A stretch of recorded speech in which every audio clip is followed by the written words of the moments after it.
आपके साथ चित्रा त्रिपाठी। मौलानाओं की मौजूदगी में हमारी मौजूदगी है दूर कर रहे हैं ज्यादातर जो हैदराबाद।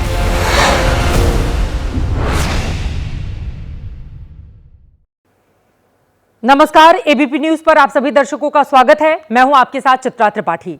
आप देखना शुरू कर चुके हैं जनहित। जनहित मतलब जनता के लिए, जनता का, जनता से जुड़ा टीवी शो। जनहित मतलब आपका, समाज का, पूरे राष्ट्र का शो। तो आइए शुरू करते हैं आज का जनहित और सबसे पहले आपको दिखाते हैं आज खबरों के मेन्यू में क्या क्या खास है। सबसे पहले आपको बताएंगे महाराष्ट्र में कौन चेहरा कौन मोहरा। महाराष्ट्र में 20 नवंबर को चुनाव होने हैं, लेकिन नतीजों के बाद के स्क्रिप्ट तैयार होने लगी है। गृह मंत्री अमित शाह ने आज संकल्प पत्र जारी किया। साथ ही बताया कि सीएम कुर्सी पर पर्ची 23 नवंबर के बाद ही खुलेगी।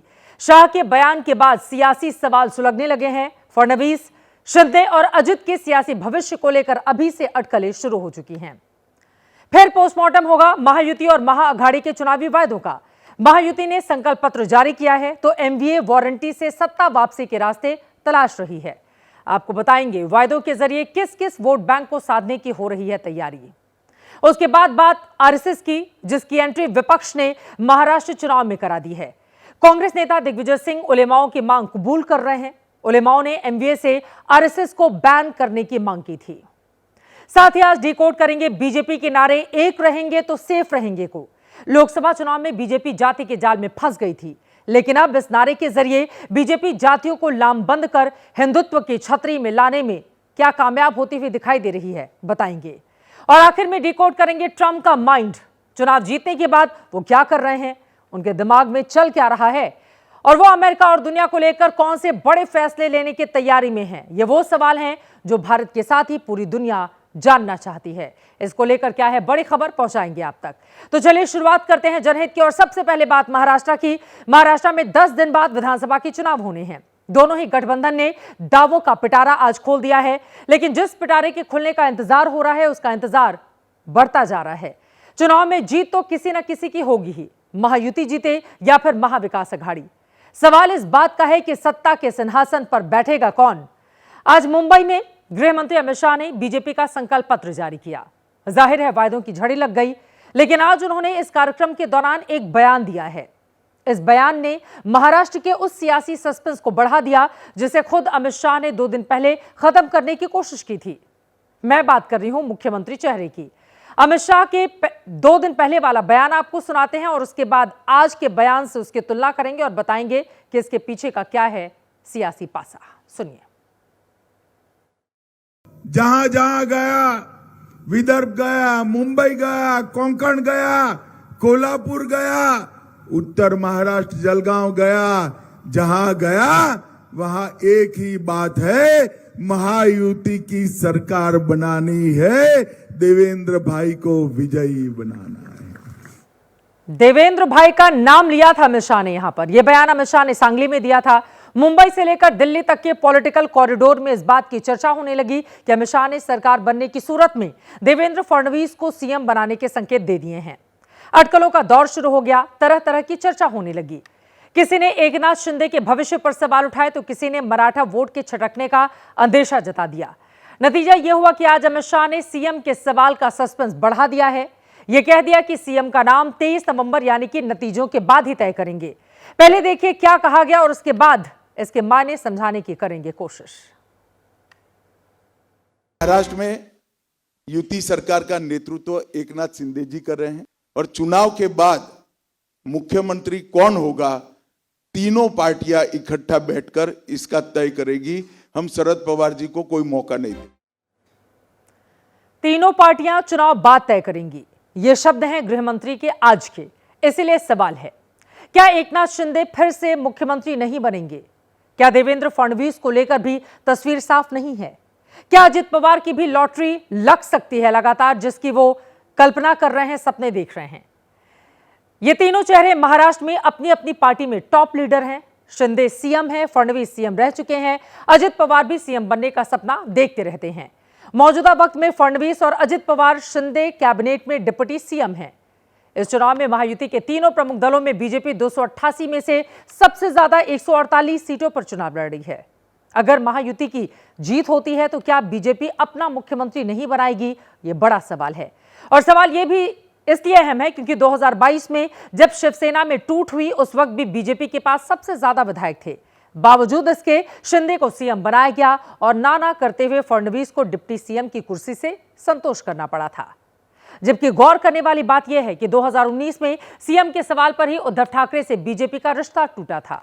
उस चुनाव में बीजेपी को 105 और शिवसेना को 56 सीटें मिली थीं।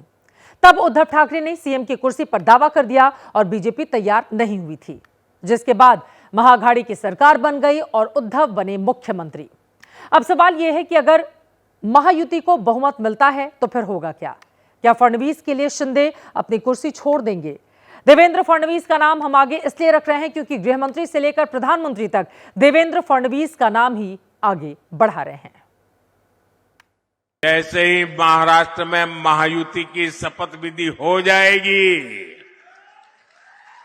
मैं महाराष्ट्र सरकार के साथ बैठ करके देवेंद्र जी की इच्छा कैसे पूरी हो, इस बात के लिए काम करूंगा।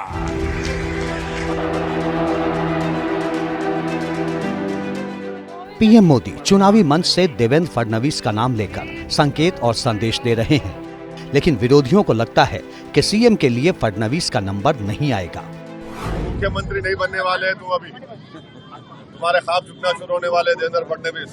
तुम्हारे शिंदे में 12 का आंकड़ा चल रहा है। तुम दोनों दिखाने को एक अंदर से तुम्हारे में तुम एक की दूसरे की टांग खींच रहे हो, मेरे को मालूम। 2014 में जब बीजेपी ने अपनी सरकार बनाई तब देवेंद्र फडणवीस को सीएम बनाया था। उस वक्त फडणवीस पार्टी के प्रदेश अध्यक्ष थे। इससे पहले के चुनाव में बीजेपी का नंबर शिवसेना के बाद आता था, लेकिन फडणवीस की मेहनत ने ही 2014 में पार्टी को सत्ता के शिखर पर पहुंचाया।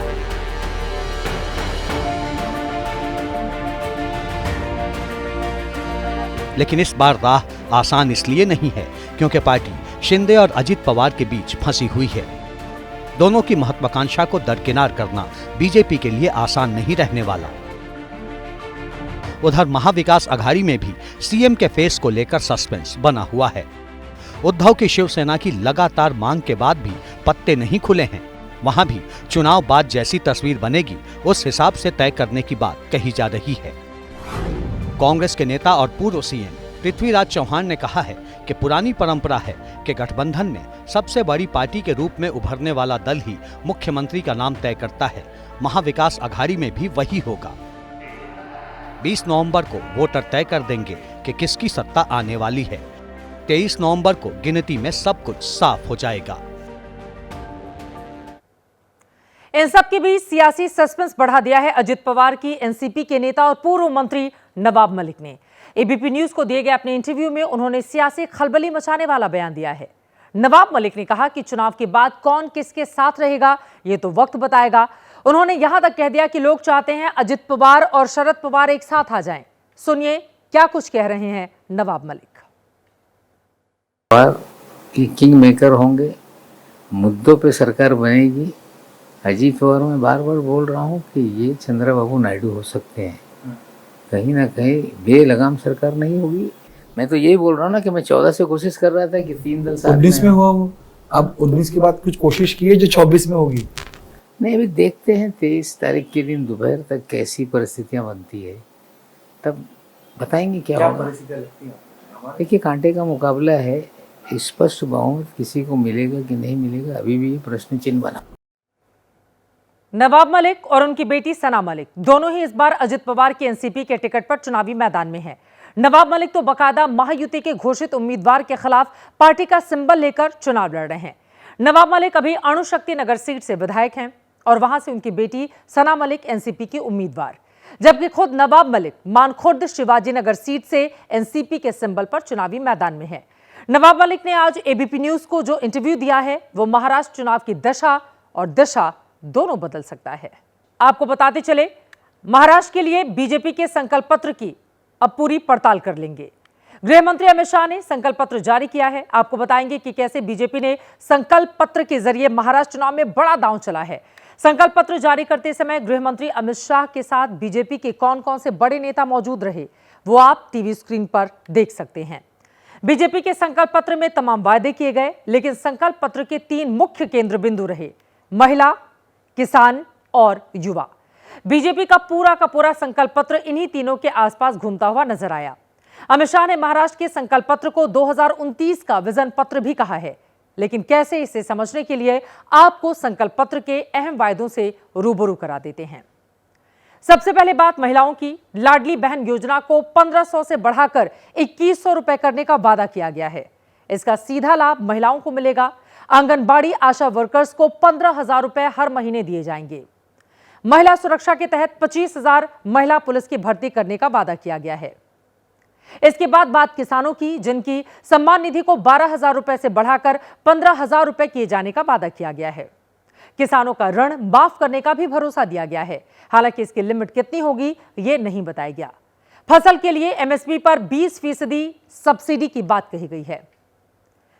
इन दोनों के बाद बारी आ जाती है युवाओं की, जिनमें बेटे बेटियां दोनों शामिल हैं। इसके तहत 10 लाख छात्र छात्राओं को हर महीने 10,000 रुपए की ट्यूशन फीस का वादा किया गया है। तो वहीं 25 लाख रोजगार सृजन की बात भी कही गई है, जिसका सीधे तौर पर लाभ युवाओं को मिलेगा। बुजुर्गों की पेंशन को 1500 रुपए से बढ़ाकर 2100 रुपए किए जाने का भी भरोसा इस संकल्प पत्र में साफ साफ आप पढ़ सकते हैं। 25 मुद्दे, प्रमुख मुद्दे आप लोगों के सामने रखे हैं। लाडली बहन योजना, इसको हम बढ़ोतरी कर रहे हैं। वृद्धावस्था पेंशन का बढ़ोतरी कर रहे हैं। किसानों के लिए ऋण माफी और किसान सम्मान निधि को 12,000 से बढ़ाकर 15,000 कर रहे हैं। आशा वर्कर और आंगनवाड़ी कार्यकर्ताओं का बीमा कवरेज भी किया जाएगा और उनका मासिक वेतन 15,000 तक बढ़ाया जाएगा। मैंने आपको शुरू में ही बता दिया था कि बीजेपी का संकल्प पत्र प्रमुख तौर पर कहें तो किसानों, महिलाओं और युवाओं को ध्यान में रखकर बनाया गया है। आपको याद होगा प्रधानमंत्री मोदी ने भी विकसित भारत की 4 जातियां बताई थी: गरीब, किसान, युवा और महिला। और बीजेपी के घोषणा पत्र में इन सभी की बात कही गई है। इस घोषणा पत्र के जरिए बीजेपी ने चुनाव में अपना पहला पासा फेंक दिया, लेकिन घोषणा पत्र जारी करने के बाद गृह मंत्री अमित शाह ने विपक्ष पर जमकर जुबानी हमले भी किए। उनके निशाने पर रहे उद्धव ठाकरे, जिन्हें अनुच्छेद 370, धर्म के आधार पर आरक्षण, राम मंदिर, सावरकर, संभाजीनगर, सीएए, एनआरसी, वक्फ संशोधन जैसे मुद्दों पर जबरदस्त तरीके से घेरा। ये याद दिलाया कि आप हिंदू हित की बात करते तो हैं, देशभक्ति की बात तो करते हैं, लेकिन आप उन पर साथ खड़े दिखाई नहीं देते हैं। आप 370 हटाने के विरोध करने वालों के साथ बैठे। आप राम जन्मभूमि के निर्माण का विरोध करने वालों के साथ बैठे हो। आप सावरकर जी के लिए अपशब्द कहने वालों के साथ बैठे हो। आप संभाजी नगर नाम का विरोध करने वालों के साथ बैठे हो। सीएए और यूसीसी लाने का विरोध करने वालों के साथ बैठे हो। तो संकल्प पत्र के मंच से ही अमित शाह ने विरोधियों पर तीखे प्रहार किए। उन्होंने उद्धव ठाकरे को 2019 में गठबंधन तोड़ने पर भी घेरा। अमित शाह ने कहा कि जनाद्रोह करने वाले बनावटी लोग लंबा नहीं टिकते और इसीलिए उद्धव की सरकार गिर गई। उधर बीजेपी के संकल्प पत्र के बाद बात महाविकास अघाड़ी के घोषणा पत्र की भी हम करेंगे, जिसे उन्होंने महाराष्ट्र नामा नाम दिया है। इस घोषणा के दौरान बीच में कांग्रेस अध्यक्ष मल्लिकार्जुन खड़गे थे, तो उनके एक ओर शिवसेना से उद्धव और दूसरी तरफ आप देख रहे हैं संजय राउत, दूसरी तरफ शरद पवार की एनसीपी से सुप्रिया सुले और बाकी सहयोगी। इस घोषणा पत्र में महाविकास अघाड़ी ने 5 प्रमुख वायदे या फिर कहें तो गारंटी की बात कही है। इसे महाविकास अघाड़ी महायुति के खिलाफ अपना बड़ा हथियार मान रही है। महाराष्ट्र नामा में महालक्ष्मी योजना के तहत महिलाओं को हर महीने 3,000 रुपए और बस में निःशुल्क यात्रा का वादा है। कृषि समृद्धि योजना के तहत किसानों के लिए 3 लाख रुपए तक कर्ज माफी का वादा किया है और जो किसान सही तरीके से कर्ज चुकाएंगे उसे प्रोत्साहन के तौर पर 50,000 रुपए भी दिए जाएंगे। इसके बाद नौकरी से वंचित युवाओं को वचन योजना के तहत हर महीने 4,000 रुपए का मदद का भरोसा है। इसी तरह समानता की गारंटी के तहत जातिगत जनगणना और 50% आरक्षण सीमा को हटाने का वादा किया गया है। 5वां वादा कुटुंब रक्षा के नाम से है, जिसमें 25 लाख रुपए तक का स्वास्थ्य बीमा और मुफ्त दवा का वादा है। यानी कहें तो महाविकास अघाड़ी ने भी समाज के हर वंचित और जरूरतमंद वर्ग को अपने घोषणा पत्र में उतारने की कोशिश की है। महाविकास अघाड़ी के घोषणा पत्र के बाद मल्लिकार्जुन खड़गे ने भी मोदी सरकार पर तीखे जुबानी बाण चलाए। उन्होंने प्रधानमंत्री मोदी से लेकर महाराष्ट्र की मौजूदा सरकार पर झूठ बोलने के आरोप लगा दिए। ये 50 खोखे की सरकार है, हमारी टिंगल उड़ाई और आज महाराष्ट्र में उन्होंने 1000 रुपए 1500 दे रहे, 1500 रुपए दे रहे। अरे हम तो कर्नाटक में ऑलरेडी 2000 दिए हैं, दे रहे हैं। हमारी कॉपी करने वाले लोग हमको ये कहते हैं। महाराष्ट्र चुनाव में उलेमाओं की मांग एमवीए की मुश्किलें बढ़ा रही है। कांग्रेस उलेमाओं के 17 सूत्रीय मांगों से किनारा कर रही है, लेकिन उलेमाओं की एक मांग कांग्रेस नेता दिग्विजय सिंह को जम गई है। उन्होंने उलेमाओं की मांग का समर्थन किया। ये मांग है आरएसएस पर प्रतिबंध का। सवाल यह है कि क्या इस मांग के जरिए दिग्विजय सिंह ने कांग्रेस को बैकफुट पर डाल दिया है, क्योंकि आरएसएस पर कांग्रेस के महाराष्ट्र वाले सहयोगी कुछ भी अब बोलने की स्थिति में दिखाई नहीं दे रहे।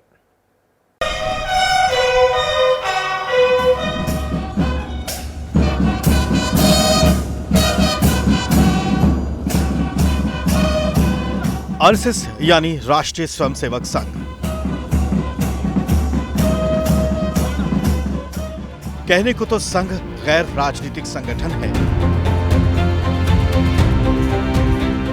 लेकिन इसकी जड़ इतनी गहरी है कि राजनीति के शब्द में समेटना इसके लिए बहुत ही बोना है।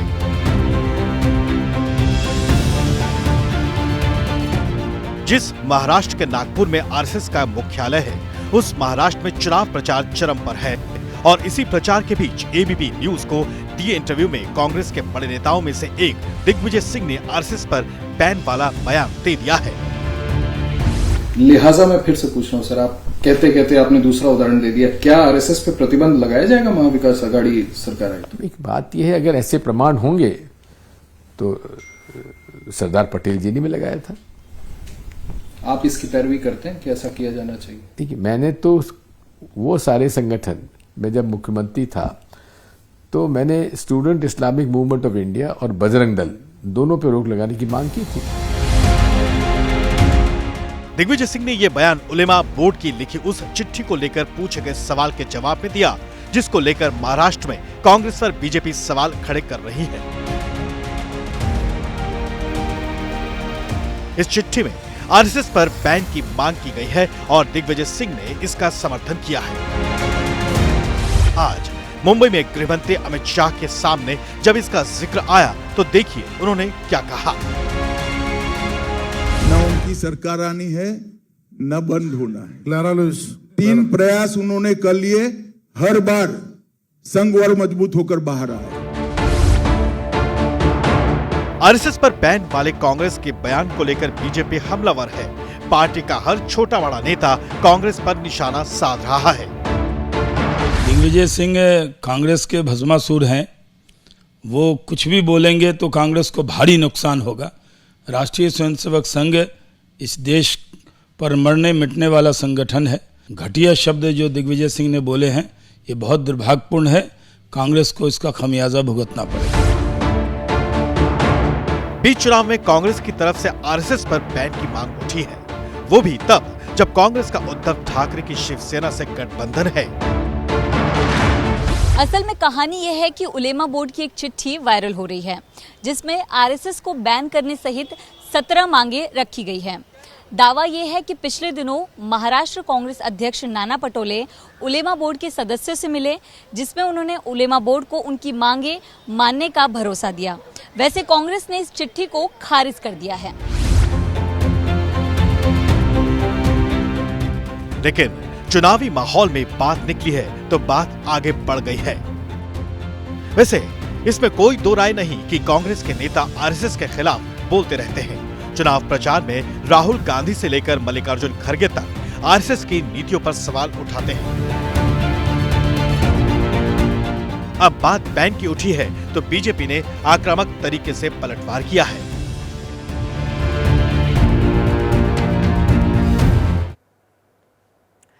वैसे ये बात भी सच है कि आरएसएस को लेकर चर्चा लगभग हर चुनाव के बीच होती ही होती है। आरएसएस है क्या, इसे समझने के लिए सबसे पहले आपको एक तस्वीर दिखाते हैं। ये तस्वीर जिसको आप गौर से देखें, जिस पर कुछ लिखा नहीं है। पीछे से साइकिल पर बैठा एक कैरेक्टर दिखाई दे रहा है जो वापस जाता हुआ नजर आता है। हरियाणा में चुनाव नतीजों के बाद सोशल मीडिया पर इस तस्वीर के साथ पोस्ट वायरल हुआ, जिस पर लोगों ने लिखा, कोई है जो चुपचाप आता है और परिणाम बदलकर चला जाता है। असल में यह बात सामने आई है कि जब हरियाणा के तमाम सर्वे राज्य में बीजेपी के हार की भविष्यवाणी कर रहे थे, तब आरएसएस ग्राउंड पर बीजेपी के पक्ष में वोटरों को एकजुट करने में लगा था, जिसने 4 महीने में 16,000 सभाएं करके बीजेपी के हार को जीत में बदल दिया। यह तो मैंने आरएसएस के बारे में समझने के लिए आपको अभी का एक ताजा उदाहरण दिया है। वैसे मैं जनहित के दर्शकों को यह भी बता दूं कि देश के पूर्व प्रधानमंत्री अटल बिहारी वाजपेयी, पूर्व उप प्रधानमंत्री लालकृष्ण आडवाणी और मौजूदा प्रधानमंत्री नरेंद्र मोदी जैसे नेता इस आरएसएस के स्वयंसेवक रह चुके हैं, इसी संगठन से निकले हैं, इस संगठन से जुड़े रहे। भारतीय जनता पार्टी जो कि पिछले 10 सालों से लगातार इस देश की सत्ता पर काबिज है, वो बीजेपी इसी आरएसएस की एक राजनीतिक इकाई है। राष्ट्रीय स्वयंसेवक संघ विश्व का सबसे बड़ा स्वयंसेवी संगठन है। इससे दुनिया भर में करीब 1 करोड़ से ज्यादा लोग जुड़े हुए हैं जो कि स्वयंसेवक कहलाते हैं। देश भर में आरएसएस के हजारों स्कूल, चैरिटी संस्थाएं हैं। जब साल 1925 में 22 सितंबर को संघ की स्थापना हुई, उसके बाद जो पहली शाखा लगी उसमें महज 5 लोग ही शामिल थे। इसी से आप समझ सकते हैं कि तब से लेकर आज तक की कितनी लंबी यात्रा आरएसएस की ओर से तय की गई है। उधर बीजेपी ने 2 नारों के जरिए पूरा का पूरा चुनावी एजेंडा सेट कर दिया है। पहले योगी ने बटोगे तो कटोगे वाला नारा दिया और अब मोदी ने एक रहेंगे तो सेफ रहेंगे वाला नारा देकर विरोधी कैंप में बेचैनी बढ़ा दी है। पूरा का पूरा चुनाव प्रचार इन्हीं 2 नारों के आसपास सिमटता जा रहा है। बीजेपी के पिच पर आकर विपक्षी नेता खेल रहे हैं। सवाल यह है कि क्या बीजेपी को जीत का यह सेफ फॉर्मूला मिल गया है या फिर मामला आगे फंस जाएगा।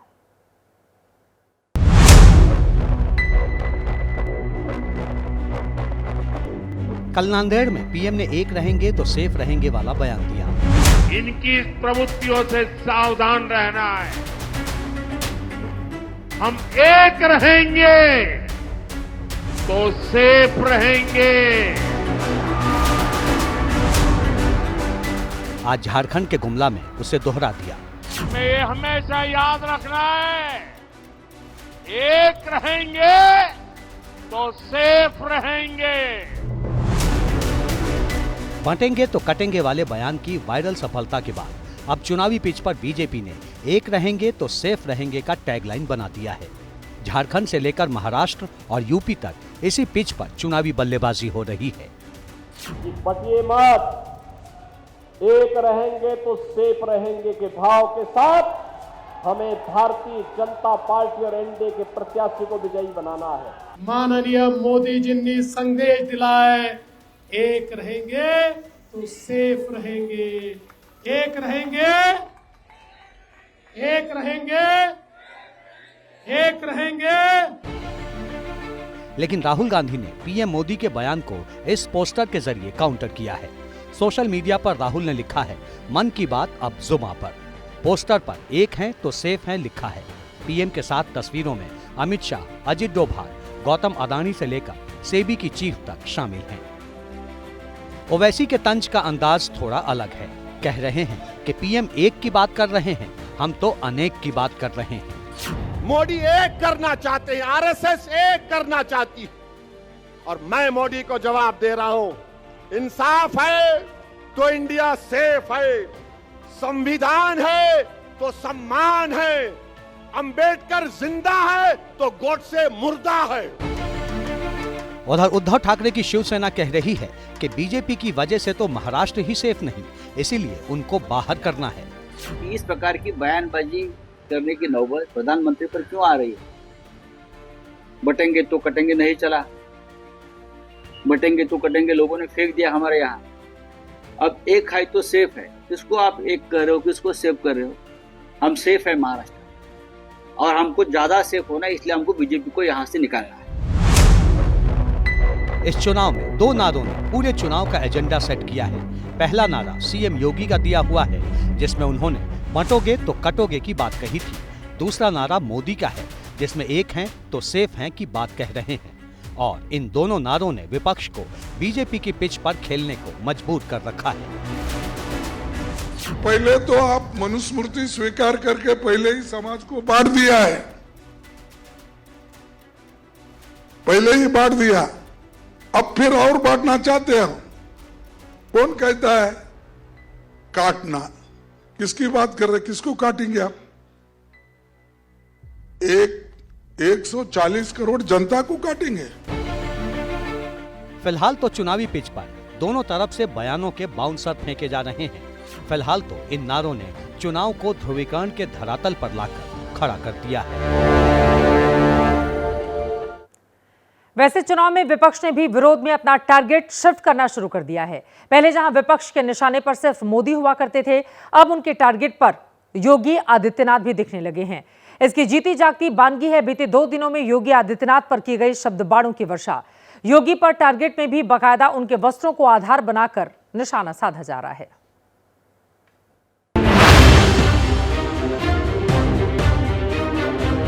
व्यक्ति वस्त्र से नहीं, वचन से योगी होता है। अब वस्त्र भी सियासत में बड़े अस्त्र के तौर पर इस्तेमाल होने लगे हैं। इसका जीता जागता उदाहरण है योगी आदित्यनाथ, जिन पर विपक्ष शब्दों की प्रत्यंचा चढ़ाकर उन्हीं के वस्त्रों को तीर बनाकर उन्हीं के खिलाफ इस्तेमाल कर रहा है। बन गए हैं, चीफ मिनिस्टर भी बने हैं और उनका गेरुआ कपड़े पहनते हैं, तो सन्यासी कपड़े डालते हो, गेरुआ डालते हो, पॉलिटिक्स से बाहर हो जाओ। एक तरफ गेरुआ कपड़े डालते हो, दूसरों को उपदेश करते हो, बटेंगे तो कटेंगे बोलते हो। योगी पर मल्लिकार्जुन खड़गे महाराष्ट्र की जमीन से वस्त्रास्त्र चला रहे थे, तो ठीक उसी समय उत्तर प्रदेश की सियासी जमीन से समाजवादी शिवपाल यादव भी उनके भेष पर विशेष बाण चला रहे थे। बाबाओं का भेष बदल करके अगर इस तरीके से बात करते हैं तो ये लोकतंत्र के खिलाफ है। उनके आरोप लगा करके मुख्यमंत्री योगी पर वस्त्र वाले सियासी आक्रमण की जमीन कल अखिलेश यादव ने तैयार की थी। अखिलेश ने योगी के सफाई के सामने बिटिया घबराई वाले बयान को लेकर योगी की योग्यता पर ही सवाल उठा दिए थे। उनके उसी जुबानी प्रहार में वस्त्रास्त्र वाली मिसाइल भी चली थी। जो जितना बड़ा संत होता है वो उतना ही कम बोलता है, और जब बोलता भी है तो जन कल्याण के लिए, इसलिए उसके वचन प्रवचन कहलाते हैं। यहाँ तो सब उल्टा ही है, इनकी योग्यता की परीक्षा करवानी पड़ेगी। और व्यक्ति वस्त्र से नहीं, व्यक्ति वस्त्र से नहीं, वचन से योगी होता है। योगी के वस्त्रों वाले हमले पर बीजेपी ने अभी तक अपनी प्रत्यंचा चढ़ाई नहीं है, लेकिन जिस तरह से योगी के वस्त्र पर, उनके रंग पर विपक्ष जुबानी जंग छेड़ चुका है, उस पर पलटवार मुमकिन है। बस देखना होगा उसकी धार कैसी होगी। वार पलटवार का दौर जारी है, लेकिन इन सब के बीच एक बड़ी खबर आप तक पहुंचाते हैं। समाचार एजेंसी आईएनएस और सर्वे एजेंसी मैट्राइज का ओपिनियन पोल सामने आया है। महाराष्ट्र और झारखंड को लेकर दोनों राज्यों का ओपिनियन पोल किया गया। कल झारखंड में चुनाव प्रचार थमने वाला है, उसके पहले ये सर्वे अब देश के सामने है। सर्वे के मुताबिक एक ही आंकड़े रखते हैं आपके सामने। महाराष्ट्र में महायुति यानी एनडीए गठबंधन को 47% वोट मिलने का अनुमान जताया जा रहा है। ये देखिए, महायुति को 47% वोट शेयर, और ये महाराष्ट्र का ओपिनियन पोल इस वक्त हम आपको दिखा रहे हैं। पीछे आप देखेंगे महाराष्ट्र का ये ओपिनियन पोल है, जहां पर महायुति को 47% वोट शेयर और 145 से 165 सीटें मिलती हुई दिखाई दे रही हैं, यानी कि बहुमत की सरकार यहां पर महायुति बनाती हुई दिखाई दे रही है। जबकि अगर एमवीए की बात करें तो वोट 41% और सीट 106 से 126 यहां पर रह जाती है। अन्य के खाते में यहां पर 12% वोट और 5 सीटें ही मिलती हुई दिखाई दे रही हैं। लेकिन आपको बताते चले कि महायुति के पास मौजूदा वक्त में 202 सीटें हैं और यहां पर सीटों की संख्या जरूर कम हो रही है, लेकिन उसके बावजूद 145 से 165 यानी कि बीजेपी के लिए, अजित पवार के लिए, एकनाथ शिंदे के लिए यह अच्छी खबर हो सकती है। इस वक्त की बड़ी खबर आप तक हम पहुंचा रहे हैं। इस वक्त की ब्रेकिंग न्यूज यह है, आईएनएस मैट्राइज का ओपिनियन पोल, जिसके आंकड़े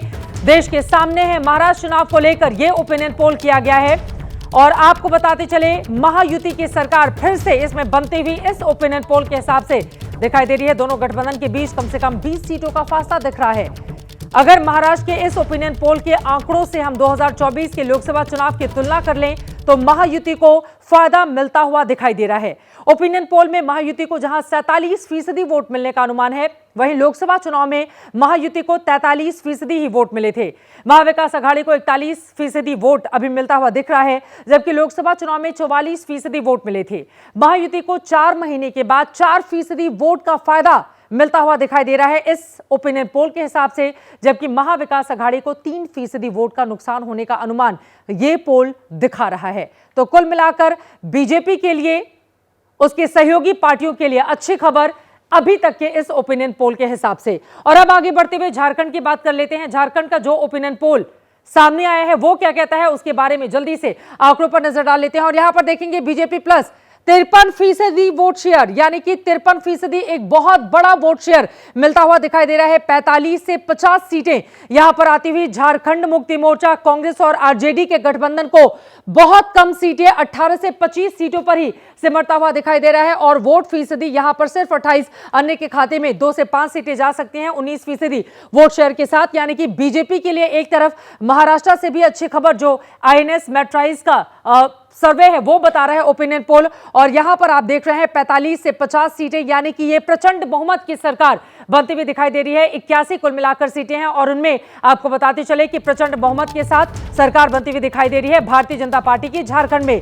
ये अब तक का ओपिनियन पोल आपके सामने रखा है। INS मैट्राइज का ये ओपिनियन पोल है झारखंड चुनाव को लेकर किया गया ये ओपिनियन पोल, जो ये बता रहा है कि 5 साल के बाद बीजेपी की वापसी वहां पर संभव है। बीजेपी प्लस को 45 से 50 सीटें, और अगर इस तरह का आंकड़ा सामने आएगा तो ये अपने आप में बहुत बड़ा प्रचंड बहुमत कहा जाएगा भारतीय जनता पार्टी के लिए। अब इस आंकड़े की तुलना अगर हम 2024 के लोकसभा चुनाव से कर लें तो बीजेपी गठबंधन को 6% का फायदा है। लोकसभा चुनाव में बीजेपी गठबंधन को 47% वोट का अनुमान था, जो कि ओपिनियन पोल में 53% जा पहुंचा।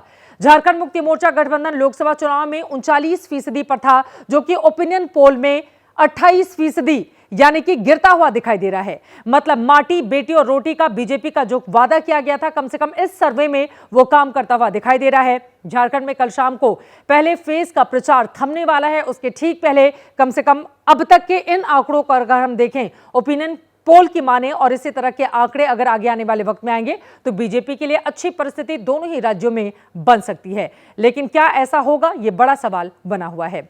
उधर झारखंड में पहले चरण का मतदान आखिरी दौर में है। फाइनल राउंड बीजेपी के लिए प्रचार की कमान पीएम मोदी संभाल चुके हैं। आज 3 जगहों पर उनकी ओर से मैराथन चुनाव प्रचार किया गया। रांची में रोड शो के जरिए बीजेपी के पक्ष में प्रधानमंत्री ने जमकर माहौल बनाया। उधर झारखंड में पहले चरण का मतदान आखिरी दौर में है। फाइनल राउंड बीजेपी के लिए प्रचार की कमान पीएम मोदी संभाल चुके हैं। आज 3 जगहों पर उनकी ओर से मैराथन चुनाव प्रचार किया गया। रांची में रोड शो के जरिए बीजेपी के पक्ष में प्रधानमंत्री ने जमकर माहौल बनाया।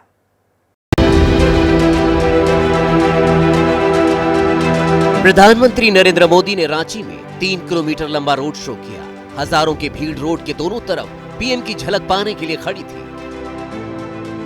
करीब 1 घंटे तक रथ पर सवार होकर पीएम मोदी ने लोगों का अभिवादन किया। शहर के पिस्का मोड़ रातू रोड से होते हुए न्यू मार्केट तक रोड शो चला। रांची के चारों प्रत्याशी पीएम के साथ नजर आए। झारखंड में चुनाव 2 चरणों में है। पहले चरण की वोटिंग 13 नवंबर को होनी है, जिसका प्रचार कल शाम को थम जाएगा। 81 में से 43 सीटों पर पहले फेज में वोटिंग होगी। बीजेपी उम्मीदवारों को जिताने के लिए प्रचार की कमान खुद पीएम मोदी ने संभाल रखी है। रांची से पहले मोदी ने गुमला और बोकारो में रैली की, विरोधियों पर वहां से प्रहार किया।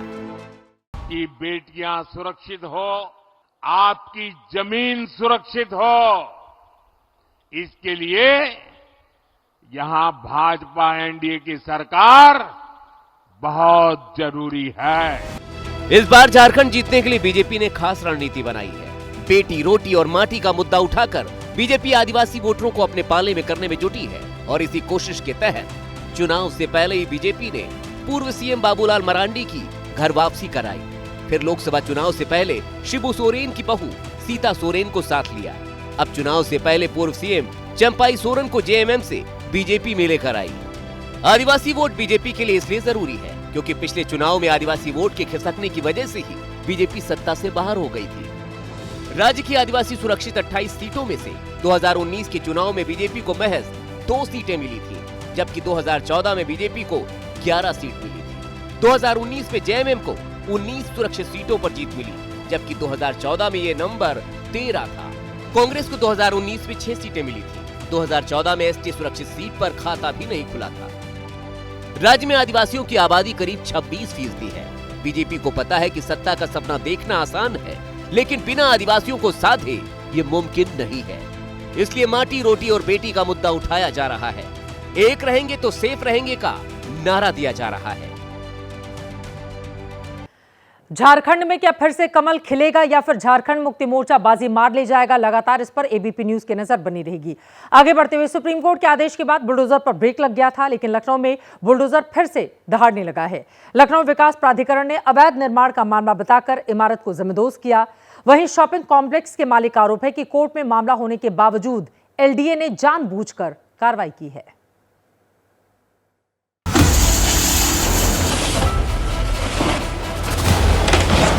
दो मंजिला इमारत पर पीले पंजे का प्रहार जारी है। ये इमारत 5 मंजिला बनने वाली थी, लेकिन दूसरे माले पर ही कार्रवाई रोक दी गई। जो 2 मंजिल बनकर तैयार थी, उसे भी बुलडोजर ने जमींदोज कर दिया। ये तस्वीरें लखनऊ के कैसरबाग इलाके की हैं, जहां आज लखनऊ विकास प्राधिकरण का बुलडोजर एक्शन में दिखा। जिस इमारत को गिराने की कार्रवाई हुई, उसे एलडीए ने अवैध पाया। बुलडोजर एक्शन में कोई अवरोध पैदा न हो, इसे ध्यान में रखते हुए इलाके में भारी सुरक्षा बल भी तैनात दिखी। दरअसल अरमान बशीर नाम का बिल्डर यहां शॉपिंग कॉम्प्लेक्स बना रहा था, लेकिन एलडीए के मुताबिक बिना नक्शा पास करवाए हुए शॉपिंग कॉम्प्लेक्स बनवाया जा रहा था। इमारत के निर्माण के लिए अवैध तरीके से बिजली का इस्तेमाल हो रहा था। जिस जमीन पर कॉम्प्लेक्स बन रहा था, उसे भी जालसाजी से कब्जाने के आरोप बशीर पर हैं। एलडीए ने अवैध निर्माण के आरोप लगाकर सुरक्षा बलों की मौजूदगी में इमारत ढहा दी, लेकिन कार्रवाई के बाद बशीर कैमरे पर आया और एलडीए को ही सवालों में खड़ा कर दिया। न्यायालय में अपील दाखिल है, जिसकी 14 तारीख डेट लगी है, उसको ये नहीं मान रहे हैं। इन्होंने जबरन इस निर्माण को गिराया है, किसी और के नाम की नोटिस काट के हमारे निर्माण को इन्होंने गिराया है, जबकि सारे पेपर हैं, हाईकोर्ट का आदेश है जिसमें साफ लिखा हुआ है। अरमान बशीर के आरोप हैं बेहद गंभीर। अगर मामला कोर्ट में था, तो फिर एलडीए ने जल्दबाजी में कार्रवाई क्यों की? बीते हफ्ते ही सुप्रीम कोर्ट का आदेश सामने आ चुका है, जो बुलडोजर कार्रवाई से ही जुड़ा है। 2019 के मामले की सुनवाई करते हुए सुप्रीम कोर्ट ने टिप्पणी की थी कि किसी अधिकारी को बेरोक टोक मकान गिराने की इजाजत नहीं। बुलडोजर से डराकर नहीं दबा सकते लोगों की आवाज। सरकार याचिकाकर्ता को 25 लाख रुपए का अंतरिम मुआवजा दे। कोर्ट ने बुलडोजर न्याय को अस्वीकार करते हुए संपत्ति को संवैधानिक अधिकार बताया। घर को हर व्यक्ति की एक बुनियादी जरूरत माना। अब कैसरबाग इलाके में भी बुलडोजर एक्शन से फिर बुलडोजर सवालों में है। क्या बुलडोजर पर अदालत फिर ब्रेक लगाएगी या फिर बुलडोजर चलाने की कोई सीमा तय करेगी? जनहित में अब कश्मीर की बात करते हैं। अभी दिल्ली में स्टूडियो से मैं आपको ये खबर बता रही हूं। उधर कश्मीर में आतंकवादियों की तलाश चल रही है। जम्मू कश्मीर में 3 जगहों पर एनकाउंटर की खबर है। श्रीनगर, बारामूला, किश्तवाड़, ये वो 3 जिले हैं जहां पर आतंकवादियों को सुरक्षा बलों ने घेर लिया और फिर दोनों ओर से गोलियां चली। खबरें हैं कि बाकी के एनकाउंटर तो पूरे हो गए हैं, लेकिन श्रीनगर में अभी भी सुरक्षा बल आतंकवादियों को ढूंढने में लगे हुए हैं। किश्तवाड़ में हुए मुठभेड़ में हमारे 4 जवान जख्मी हुए हैं, उनमें से 1 जवान आज शहीद हो गए। 2 पैरा स्पेशल फोर्स के जवान राकेश कुमार को हम अपनी ओर से श्रद्धांजलि अर्पित करते हैं, लेकिन बात यहां पर खत्म नहीं हुई है। आपको बताते चले, कश्मीर में जवानों को लगी एक गोली का हिसाब लगातार वहां पर हमारे जवान कर रहे हैं। ये रिपोर्ट देखिए।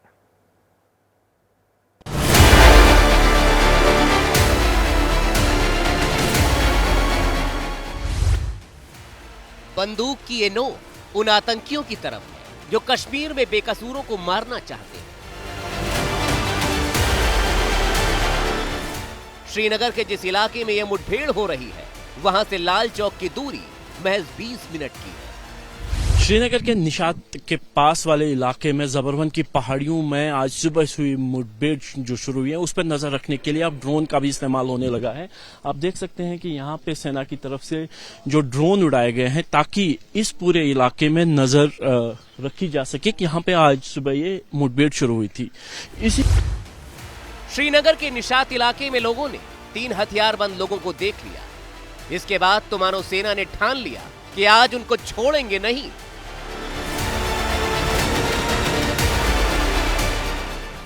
सेना का ये ड्रोन भी उन कायरों को ढूंढ रहा है जो दुबक्कर घाटी के जंगलों में छिप गए हैं। इस समय हम श्रीनगर के लाल चौक से महज 8 किलोमीटर की दूरी पर हैं और मेरे पीछे जो आप ऊंची ऊंची पहाड़ियां देखते हैं, ये वो जबरवन की पहाड़ियां हैं जो दाचीगाम और श्रीनगर के बीच वाला इलाका है, यानी श्रीनगर की सटी हुई ये पहाड़ियां हैं।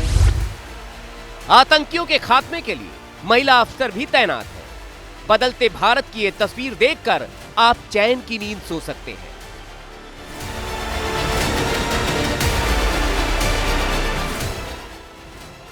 पिछले एक हफ्ते में सेना ने 4 आतंकियों को ढेर किया है। मैसेज क्लियर है, भारत की शांति भंग होगी तो आतंकियों और उनके आकाओं की जिंदगी जहन्नुम बना दी जाएगी।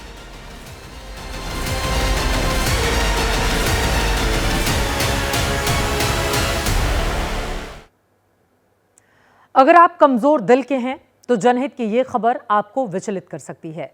आप उसे देखकर परेशान हो सकते हैं। बिहार के बरौनी में ट्रेन की बोगी और इंजन के बीच दबकर अमर कुमार नाम के रेलवे कर्मचारी की मौत हो गई है। ये तस्वीर उस वक्त की है जब वो कर्मचारी इंजन और बोगी के बीच में दबे हुए थे। गौर से देखें, जिस हिस्से को हमने ब्लर किया है, अगर उसे आप देख लेंगे तो आज रात को आप सो नहीं पाएंगे। यह हादसा कितना दर्दनाक था, इस बात का अंदाजा आप उस रेलवे कर्मचारी के पैरों को देखकर लगा सकते हैं। प्रशासन की लापरवाही से खड़े खड़े ही उनकी जान चली गई। अगले महीने ही अमर की शादी होने वाली थी। कार्ड भी शादी के बांटे जा चुके थे।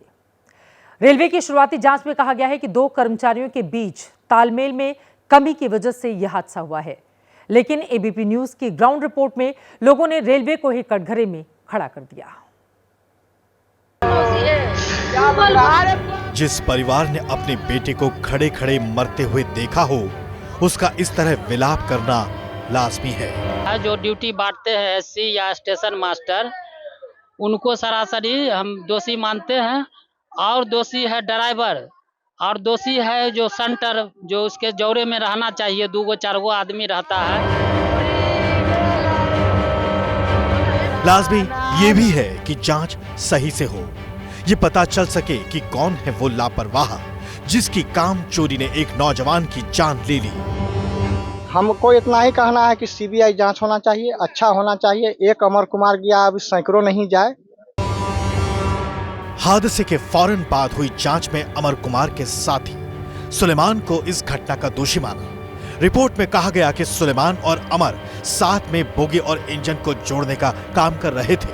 अमर बोगी और इंजन के बीच खड़ा था और सुलेमान ड्राइवर को इंजन आगे पीछे करने के संकेत दे रहा था। जांच में पाया गया कि सुलेमान के गलत संकेत की वजह से लोको पायलट ने इंजन पीछे किया और अमर की मौत हो गई, जबकि सुलेमान का कहना है कि उसके संकेत दिए बगैर ही इंजन को पीछे कर दिया गया। यानी इस घटना में ट्रेन का लोको पायलट और शंटिंग का काम कर रहे सुलेमान रेलवे के रडार पर हैं। हमारी वर्किंग में कहाँ कुछ कमी रह गई, जांच से हम उसको आइडेंटिफाई करने की कोशिश कर रहे हैं। अपने कर्मचारियों पर कार्रवाई की बात करने वाले रेलवे के अधिकारियों पर भी सवाल उठ रहे हैं। साथी की मौत के बाद रेलवे के कर्मचारियों ने लोगों की कमी का मुद्दा उठा दिया है। नियमता होना चाहिए 4 आदमी, एक इंजन पर होना चाहिए शंटिंग स्टाफ, एक सिग्नल देना चाहिए, एक वहाँ देखना चाहिए कि मेरा आदमी क्लियर हुआ कि नहीं। लेकिन अकेला आदमी से काम कराया जाता है, 2 आदमी से काम कराया जाता है। यही तो प्रशासन की साजिश है कि आदमी मरते रहे, चाहे जिंदा बचे चाहे नहीं मिले, रेल का काम होना चाहिए। जनहित में आगे बढ़ते हुए अब वर्ल्ड पॉलिटिक्स की बड़ी खबरों का रुख करेंगे, जिसके लिहाज से डोनाल्ड ट्रंप इस वक्त दुनिया के सबसे जरूरी व्यक्ति हैं। चुनाव जीतने के बाद वो क्या कर रहे हैं, उनके दिमाग में क्या चल रहा है, वो अमेरिका और दुनिया को लेकर कौन कौन से बड़े फैसले लेने की तैयारी में हैं। ये वो सवाल हैं जो भारत के साथ ही पूरी दुनिया की आबादी जानना चाहती है। इसीलिए आज जनहित में हम ट्रंप के माइंड को डिकोड करने की कोशिश करेंगे।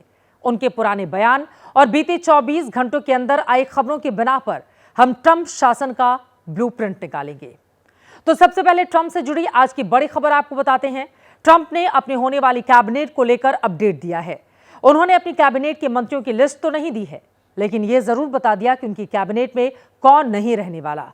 ट्रंप ने बताया कि उनके पिछले कार्यकाल में विदेश मंत्री रहे माइक पॉम्पियो और यूएन में अमेरिका की एम्बेसडर रही निकी हेली को कैबिनेट में शामिल नहीं किया जाएगा। अब इन दो नामों के आउट होने के अपने मायने हैं। लोग ये कयास लगा रहे हैं कि माइक पॉम्पियो को दोबारा विदेश मंत्री ना बनाकर ट्रंप ने यह मैसेज दिया है कि उनकी विदेश नीति पिछले कार्यकाल से इस बार अलग रहने वाली है, जबकि निकी हेली को हटाकर उन्होंने अपने राजनीतिक दुश्मनों को आगाह किया है। निकी हेली वैसे तो ट्रंप की पार्टी की ही हैं, लेकिन इस बार के प्राइमरी चुनाव में वो ट्रंप के खिलाफ आखिर तक लड़ी थीं। विरोधी कह रहे हैं कि उन्हें ट्रंप के खिलाफ लड़ने की कीमत चुकानी पड़ गई। इसके साथ ही कमला हैरिस का वो बयान भी खूब शेयर किया जा रहा है जिसमें उन्होंने ट्रंप शासन को लेकर बड़ी भविष्यवाणी कर दी थी। If he is elected on day one, Donald Trump will walk into that office with an enemies list. When I am elected, I will walk in with a to-do list. अब सवाल यह है, क्या सच में ट्रंप आने वाले दिनों में अपने दुश्मनों को ठिकाने लगाएंगे? ये तो वक्त बताएगा, लेकिन फिलहाल के लिए ट्रंप ने जो एक्शन लिए हैं उसके मायने क्या हैं, ये आपको समझा देते हैं। महिला विरोधी का टैग लेकर चुनाव प्रचार करने वाले ट्रंप ने व्हाइट हाउस में पहली महिला चीफ की नियुक्ति की है। कहा जा रहा है कि इस फैसले से उन्होंने अपने महिला विरोधी टैग को हटाने की कोशिश की। अपने पहले भाषण में ही ट्रंप ने जंग रोकने की बात कही, यानी हो सकता है कि वो जंग को लेकर कोई बड़ा प्लान लाएंगे। जीतने के बाद जब वो नेताओं से बात कर रहे थे तब उनके साथ एलन मस्क भी थे। इससे आप समझ सकते हैं कि अब एलन मस्क की अहमियत कितनी ज्यादा बढ़ चुकी है। अब धीरे धीरे ट्रंप सरकार की पिक्चर भी क्लियर हो रही है, लेकिन अभी तक उनकी कैबिनेट की लिस्ट नहीं आई। पूरी दुनिया उसी लिस्ट के इंतजार में है। अब लिस्ट क्या रहेगी, इस पर लगातार एबीपी न्यूज की नजर बनी रहेगी। इसी के साथ जनहित में अभी के लिए बस इतना ही। देश और दुनिया की तमाम खबरों के लिए आप देखते रहिए एबीपी न्यूज। मैं हूं आपके साथ चित्रा त्रिपाठी। मौलानाओं की मौजूदगी में हमारी मौजूदगी है दूर कर रहे हैं ज्यादातर जो हैदराबाद।